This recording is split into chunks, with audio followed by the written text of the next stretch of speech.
Welcome to my kitchen. Today we are going to be making carrot cake with cream cheese frosting. Okay, so the first thing I need to tell you to do right from the onset is you want to get out your cream cheese for the frosting. So you're going to get out a whole brick, 8 ounces of cream cheese, and just get that warming to room temperature. So let me just say that from the get-go, but now we're going to work on putting together the cake, okay? All right. Oh, and get out a cube of butter too. Okay, so I like to make my carrot cake with raisins in it. Some people hate raisins, but I love them. And so I'm going to teach you a little trick here before we get too far along the road. Sometimes if you put raisins or any sort of dried fruit, chocolate chips, anything like that into cakes, they'll settle all to the bottom of the pan while it's baking. And it, instead of being dispersed throughout the cake, the reason they do that is they're heavy, right? They're heavier than cake batter. They sink. Simple physics. The way you can stop that is by this little trick. Take about a tablespoon of your flour that you're going to use. By the way, this is 2 cups. Take about a tablespoon of that and put it on top of your raisins. And just mix them up with that flour on them. Now this coats the raisins in the flour, and then when they get in the cake batter, they stick in the batter. The flour adheres to the batter, and so they won't sink during baking and cooking. This is true for chocolate chips, cherries, cranberries, anything like that where you want them to be evenly distributed. Just toss them with some flour that you're going to use anyway. Does it have to be dried fruit? Yes. Yeah. You can use, if a recipe calls for fresh fruit, that's grand. But if you want to add fruit to cakes and things, cakes and breads, you need to use dried, because otherwise it messes with the moisture content and you might get a weird texture. Okay, so the first thing we're going to do, I like this recipe because it's old-fashioned, before there were KitchenAids, and this is an old recipe. This is a super old recipe. So this is just mixed by hand with a wooden spoon. So to my big mixing bowl here, we're going to put 2 cups of sugar, 4 eggs. And I get my eggs from one of our sisters in Christ at the church, Miss Catherine. Shout out to Miss Catherine and her lovely hens. And so they got a nice, I have to show you. Look at how deep orange those yolks are. I love it. Okay. And then a cup and a quarter of just vegetable oil. And we're just gonna, like my recipe says, just mix all the ingredients together. I have found that there is some truth to the modern recipes that split the wet and dry, or mix them half and half, or all those different things.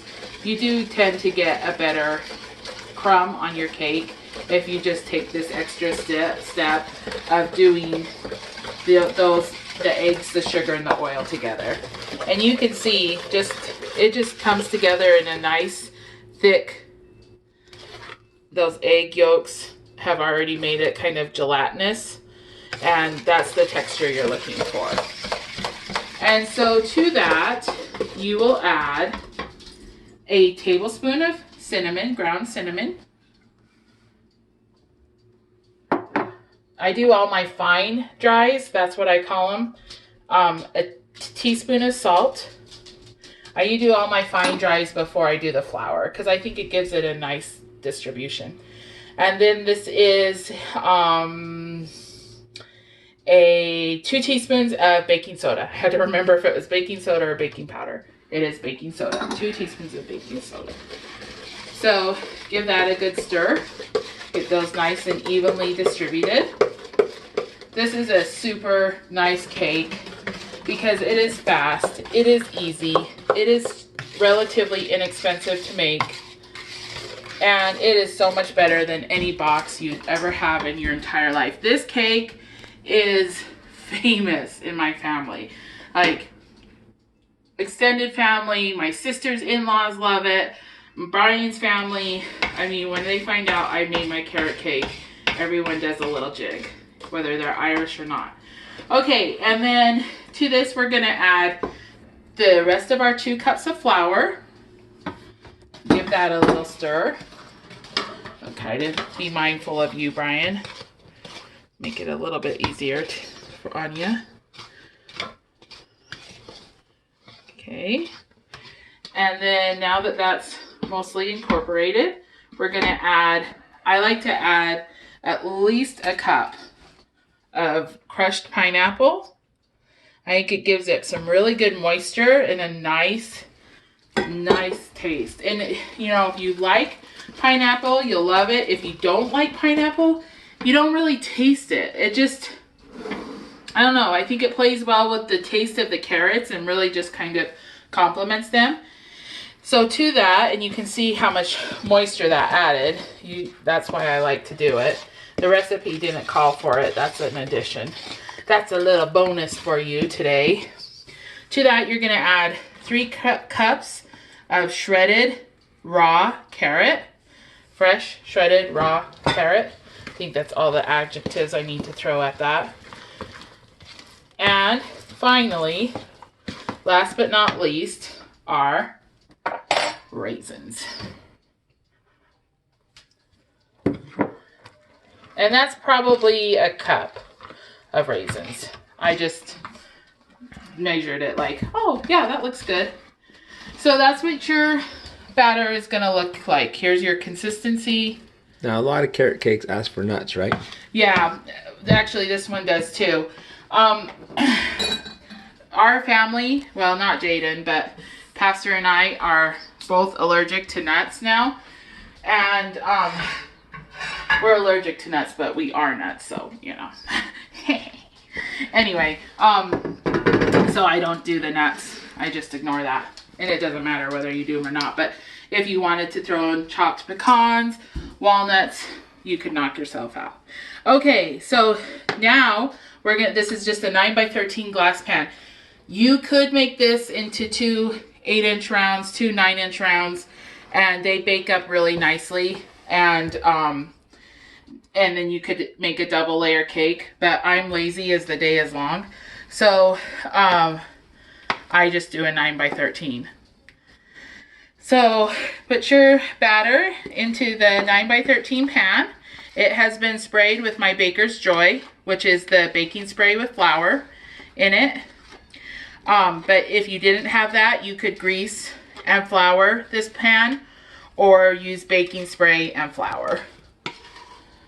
And if you're doing rounds, you definitely want to possibly even parchment line your bottoms so that they come out nicely. So you just scrape all that yummy batter into the pan. I'm going to grab a scraper here. I don't like to waste anything. So I get every last little drop out. And then what we're going to do is we're going to put this in a 350 degree oven for, we're going to start, it's 30 to 40 minutes. So we're going to start with 30 and we'll check it and try and see if we need to add more time. It's been about 40 minutes and my carrot cake is done. So this is what you're looking for when you have it. You can give it a little shake. It doesn't jiggle. It, you know, if it's not done, it will kind of jiggle like Jell-O. But this is nice, and when you touch on it, it bounces back.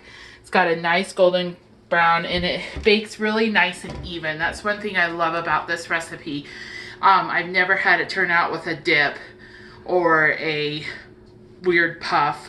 It's just a nice even cake. So that is done now. What we're gonna do is we're gonna let it cool, and while once it's cooled about 20-30 minutes or so, we'll get our frosting made and It might even take up to an hour because my kitchen's a little warm today. But once it's mostly cool and just about ready to be frosted, we'll get our frosting made. You do want it to cool completely before you frost it.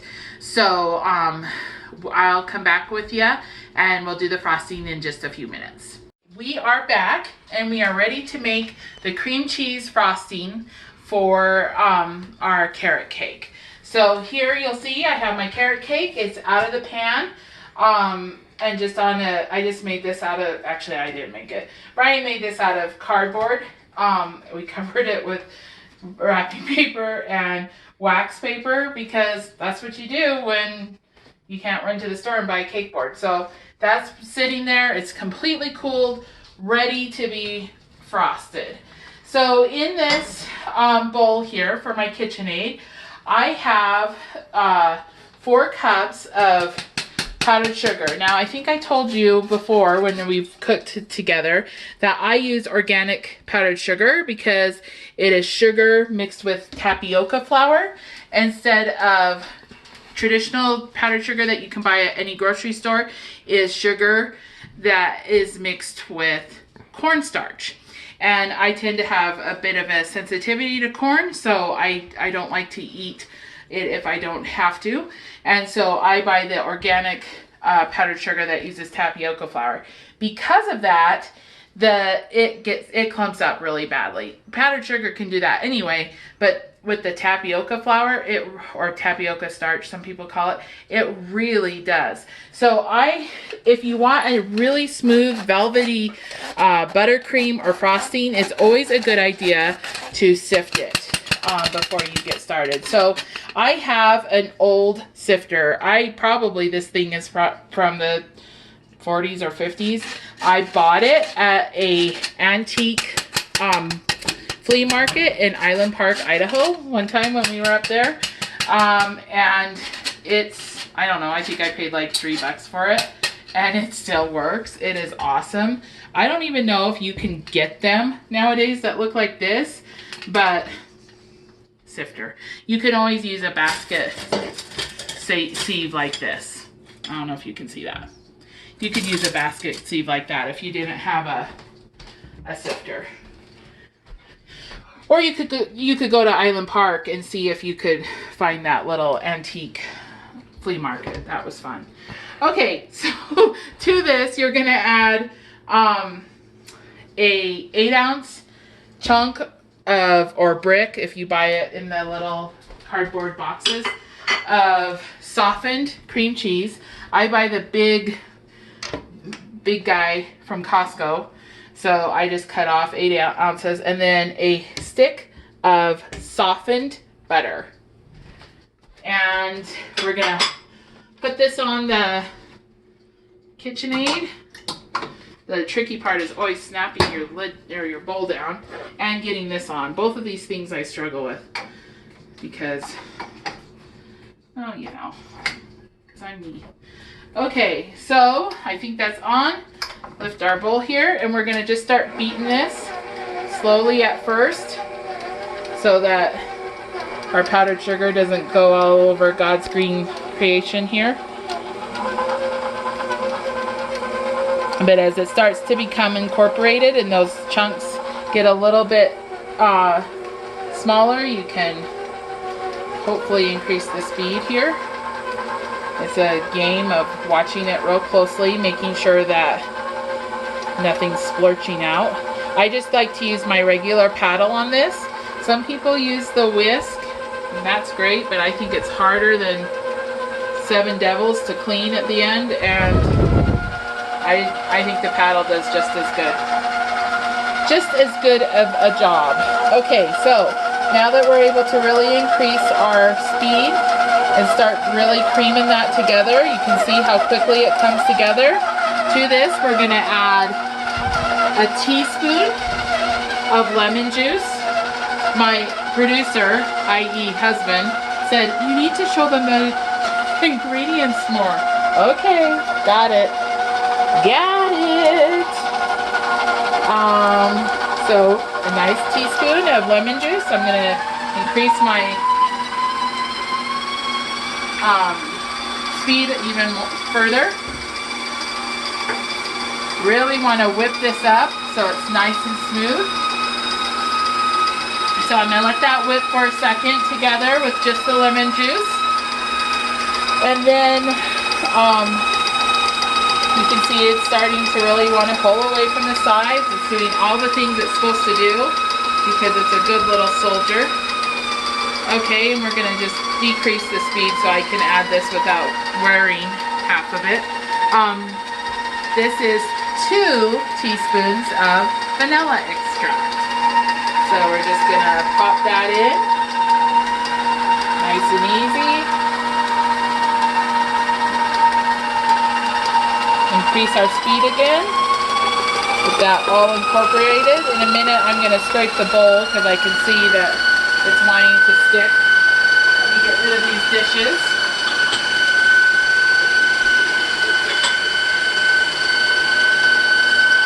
And grab my scraper. And we're going to go ahead and just scrape the sides of the bowl even down to the bottom and just kind of make sure that we don't have any butter or cream cheese that's wanting to stick to the bottom, make a big mess.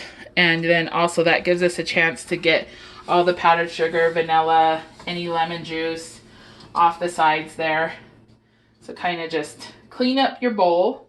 And if you guys are noticing in my videos lately that I'm sounding super out of breath, I do not have coronavirus, okay? That's number 1. Number 2 is I do have terrible allergies. And you can't see it, but right out my kitchen window here in my yard, oh, Brian's gonna show you, all that yellow flowery stuff. I don't know what it is, but I'm allergic to it. So I'm just really stuffed up, and so that's why I sound so out of breath. I noticed it in the last video I made. I'm like, man, not that out of shape. Good grief. Okay, so we're gonna go ahead and just get that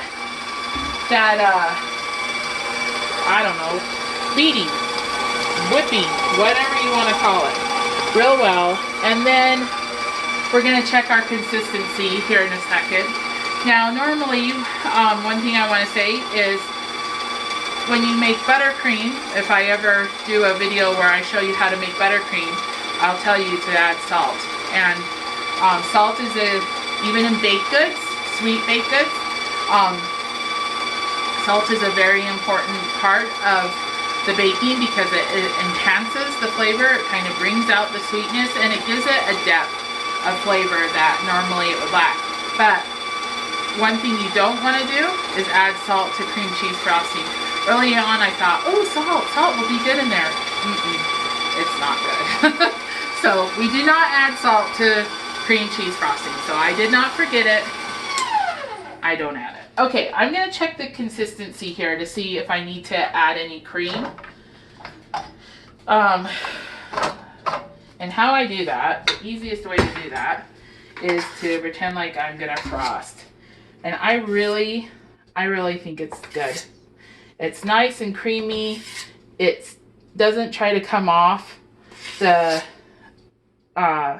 spatula thing, but you know, it will if you give it a good shake. But I mean, it doesn't just naturally fall off, but it's soft enough that if you give it a shake, it comes off. That's kind of my litmus test for a good frosting that will be easy to spread. And you guys can't probably tell so much in the video, but this frosting is nice and silky smooth.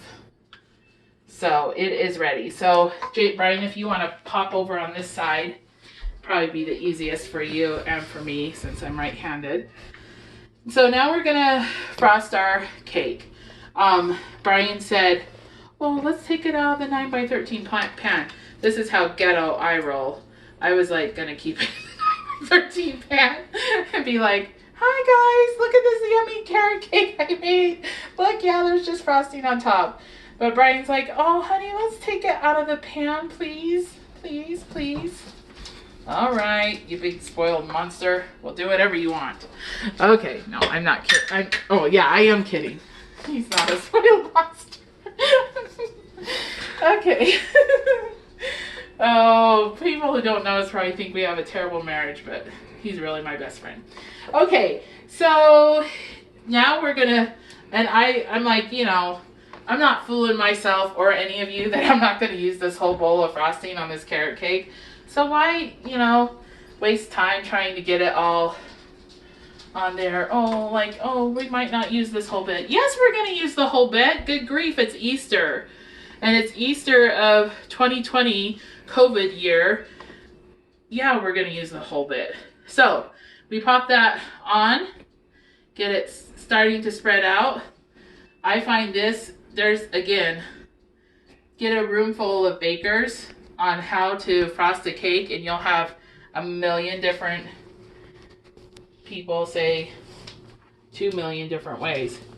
I like to get it on the top and get it towards the side and kind of push it over like that. And then I don't like to try to get it onto the sides because I think it's really hard. But that's me. You do you. But this is what I found to be the easiest way. And we're gonna spin this around here. Brian's, my little cameraman's taking his seat. And just keep frosting, just keep frosting. Get this all nice and covered, the sides. And then if you wanted to, I mean, this is hard. It's okay. I'm not going to say it's hard to pipe. It's not hard to pipe. It's actually, the hardest part about it is you can tell, like if you were at my cake decorating class that I did at the church in January, this is much thinner consistency, softer, that's a better word, softer consistency. So it's, the hard part about it is controlling it. But you could pipe this into rosettes if you wanted it to look real fancy and pretty. But remember, I'm rolling ghetto, so the fact that it's out of the pan is good enough. Ghetto. I'm the furthest thing from ghetto if you really know me, but we're gonna pretend. I'm like pretty high maintenance, and I definitely think there's a right way and a wrong way to do things. Okay, so, but I like to pretend that I'm easygoing. I don't know if any of you guys are like that too. I like to pretend I'm easygoing. Makes me feel better at the end of the day. So we're just gonna do that, and then what side do we have left, Bryce? This one? Mm-hmm. That bad boy? See how easy peasy, lemon squeezy. Yes, this is the perfect consistency. If for some reason though you felt it was too stiff, you could just add a little bit of cream or milk. I like to use cream because look at this body. Does it look like I'm scared of fat? Come on. Okay, plus I think cream gives it a nice texture too. But milk works. I mean, it totally works. But I have cream around because in my not so easygoingness, I have to have it in my coffee every day. Okay, so now that we've got the sides all covered and done, cleaned down to our board here, we can focus on the top and making it look pretty. So what we're gonna do, because I said we're using this whole lot. I mean, this is a lot of frosting. Brian will be scraping some of this off, but Jaden and I won't. Yeah, this is a lot of frosting. I'm not gonna lie. But then again, we've had this debate. Like Brian even Googled, what is the appropriate amount of frosting on a cake? I say, if your cake is 2 inches thick, your frosting can at least be half that. But he's like, just a skiff. Whatever. Scrape it off then. Okay, and so now we're going to focus on getting this top to look nice and pretty. So we put the rest of our frosting on. Spread it out like this, and then I'm going to teach you what I think looks really nice. Get it as smooth as you can, like this. Okay. And then you just take your spoon, go back and forth this way. Just like that. Okay. All the way to the edge. And then just go in smaller ones this way. And kind of pull it and feather it. Do you see that? Is that showing up on the video, Bri? Yes. I think that looks so pretty. So just a little feathered. Simple, you know. It's not fancy. You wouldn't pay a bunch of money for it. But at the end of the day, there it is. And she's done. Okay, so making a carrot cake with homemade, everything homemade, nothing from a box, is literally that simple, guys. Super easy, super good, super healthy. Oh, you want me to pick it up? What do you think? Beautiful? Bellissimo? Yeah. You could sprinkle sprinkles on this if you want, but I'm just going to keep it like that. It's a simple Easter, but it's blessed. God is good. He's always good. Okay, so that's it, guys. I can't think of anything I forgot to tell you. If you ever have any questions, just hit me up on Facebook or whatever, and I'd be glad to help you the best I can.